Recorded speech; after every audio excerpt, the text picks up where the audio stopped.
Hello friends, so today we are making some tasty thing, and this is called biryani.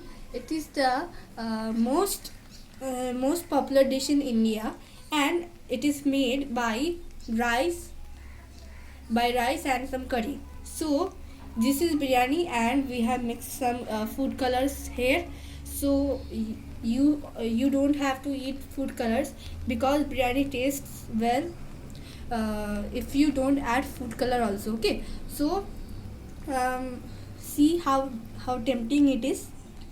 Feels like we just take it and eat it.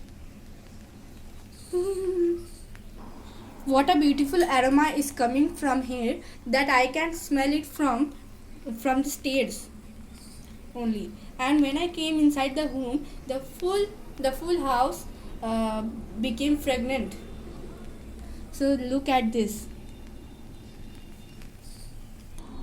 So friends, we will meet you at the time we will eat it. Okay, bye bye.